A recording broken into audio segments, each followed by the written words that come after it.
Assalamualaikum warahmatullahi wabarakatuh. Di sini kami dari kelompok 6 mata kuliah pengantar bisnis kelas A1 Ekonomi Pembangunan akan mempresentasikan materi yakni konsep distribusi dan promosi produk. Sebelum materi dimulai, izinkan saya memperkenalkan anggota kelompok 6. Yang pertama ada Nur Aini Febianti dengan NIM 141221190 dan yang kedua ada Niken Yunia Pratiwi dengan NIM 141221191. Yang ketiga ada Intan Adelia Azaro dengan NIM 141221192. Yang keempat ada Inga Aprilia dengan NIM 141221193 dan yang terakhir ada saya Nadia Fitri Nurlestari dengan NIM 141221194.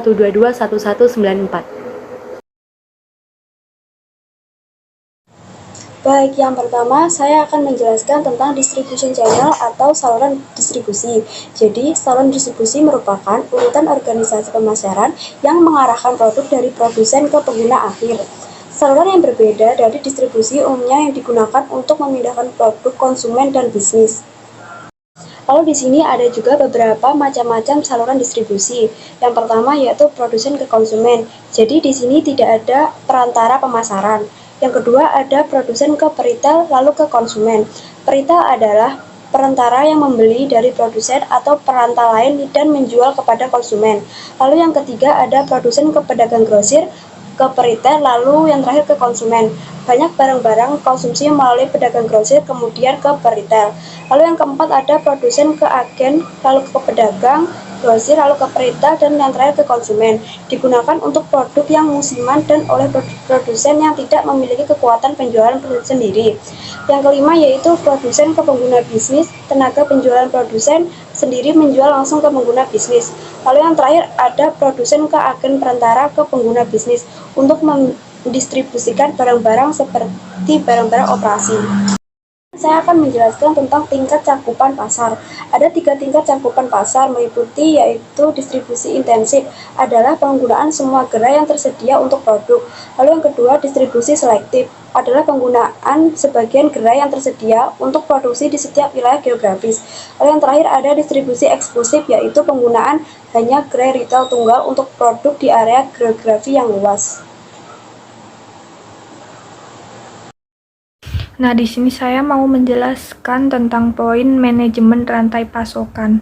Manajemen rantai pasokan adalah kemitraan jangka panjang antara anggota saluran yang bekerja sama untuk menciptakan sistem distribusi yang mengurangi ketidakefisienan, biaya, dan redundansi, sekaligus menciptakan keunggulan kompetitif dan memuaskan pelanggan. Di dalam manajemen rantai pasokan, ada komponen manajemen rantai pasokan. Yang pertama ada proses perencanaan. Proses ini melibatkan aktivitas analisis permintaan pelanggan, rencana anggaran, tenaga kerja, dan juga transportasi. Analisis permintaan konsumen atau pelanggan perlu dilakukan agar tidak ada kekurangan atau kelebihan produksi. Pihak penjual harus tahu jenis produk dan juga yang dibutuhkan agar permintaan konsumen dapat dipenuhi. Yang kedua ada proses pengadaan. Dalam proses ini kita harus memastikan kualitas barang, harganya juga harus terbaik, jumlah sesuai dengan kebutuhan. Untuk bisa mewujudkan semua itu, biasanya kita harus melalui beberapa tahapan seperti pengajuan wawancara pembelian, penilaian pengajuan pembelian, dan lain-lain. Yang ketiga ada proses produksi. Proses produksi mengubah barang atau bahan baku menjadi barang yang sudah jadi, baik oleh tenaga kerja manusia maupun tenaga kerja mesin. Proses produksi tidak boleh terhenti di tengah jalan, sebab akan mengakibatkan kurangnya persediaan dan juga terlambatnya pengiriman. Jika begitu, sudah pasti kita akan mengecewakan pelanggan. Yang keempat ada manajemen gudang. Usai proses produksi, barang jadi atau proses yang siap dipasarkan harus disimpan di ruang penyimpanan atau gudang. Pastikan untuk selalu mencatat keluar masuknya barang di gudang dengan cermat, teliti, rapi, dan teratur, sehingga diperlukan aplikasi gudang untuk proses ini. Hal ini untuk memastikan bahwa tidak ada perbedaan atau selisih antara stok fisik dengan data di pembukuan gudang. Yang kelima ada distribusi. Setelah barang diambil dari gudang dan di-packing, maka barang tersebut sudah siap dikirim. Saat barang di-packing, kurir atau bagian pengiriman harus sudah siap sedia.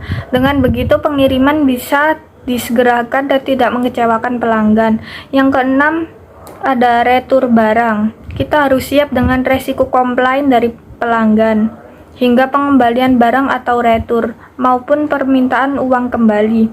Selalu responsif dengan keluhan pelanggan agar tidak memberikan kesan buruk pada pelanggan.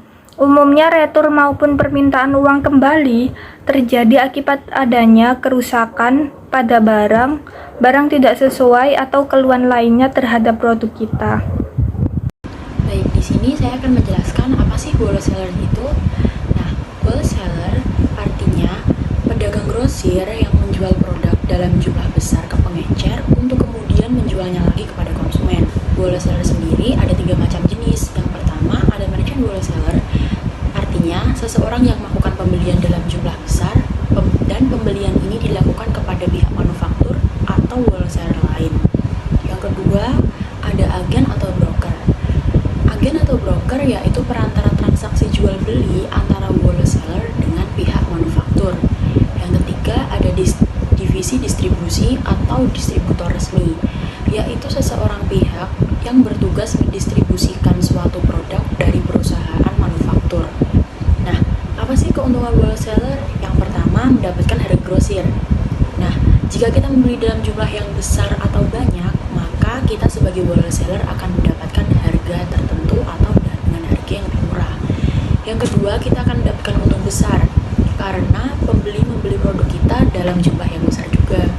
Yang ketiga, ada kemudahan akses produk. Kita sebagai wholesaler dapat memiliki kedekatan dengan kondisi pasar. Jadi, kita lebih mudah mengakses produk sesuai dengan permintaan pasar.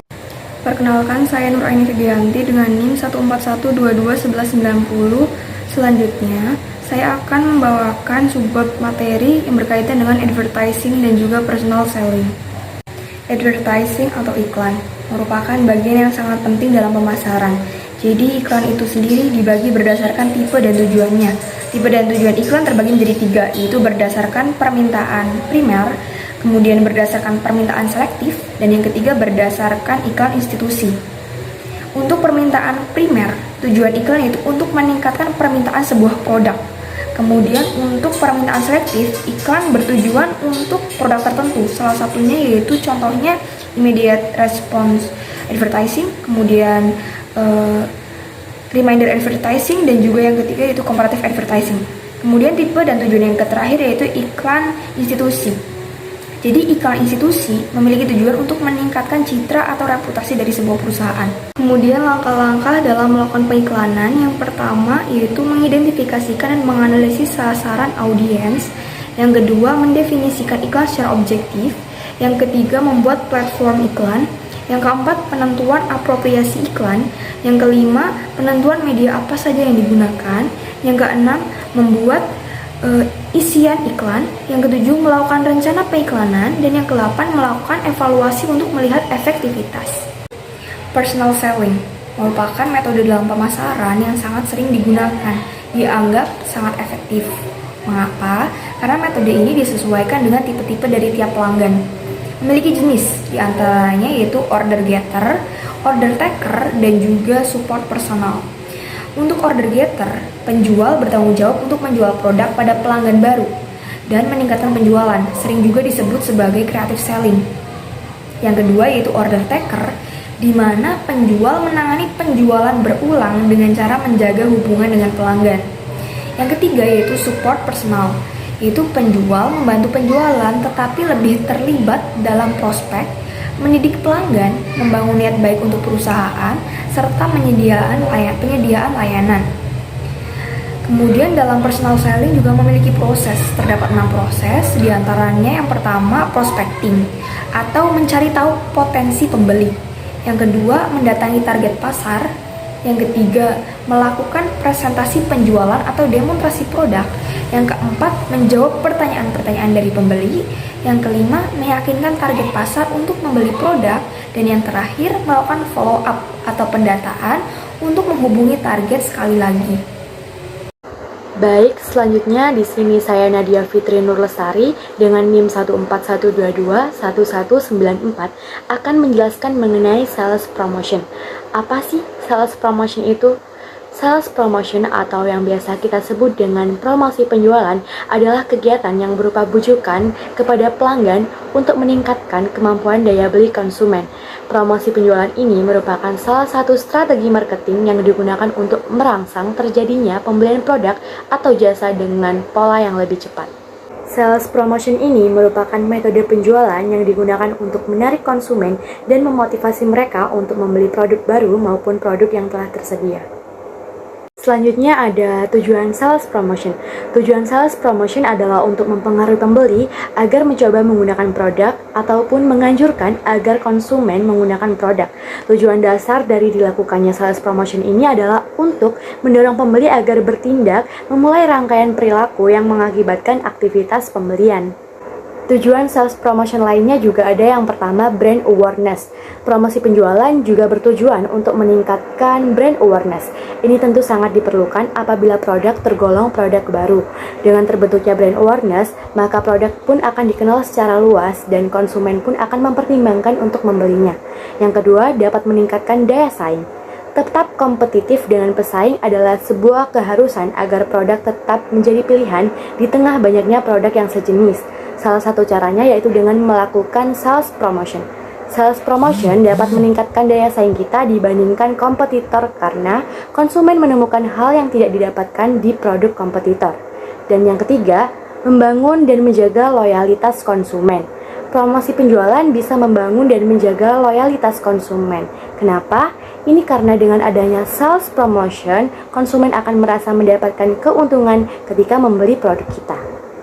Nah, selanjutnya ini ada beberapa contoh sales promotion. Yang pertama ada pemberian voucher atau kupon dengan syarat minimal pembelanjaan. Voucher kupon ini merupakan potongan harga yang tidak bisa diuangkan pada saat itu juga, namun dapat dibelanjakan dalam bentuk barang sesuai nilai harga yang tertera pada voucher tersebut. Tujuan pemberian voucher kupon ini adalah agar konsumen datang kembali dan melakukan sebuah transaksi. Voucher kupon ini seakan-akan merupakan sebuah iming-iming bagi konsumen untuk kembali datang di waktu tertentu dan menukarkannya menjadi sebuah barang atau dapat juga mengurangi pembelanjaan pada hari itu juga. Yang kedua ada buy one get one free.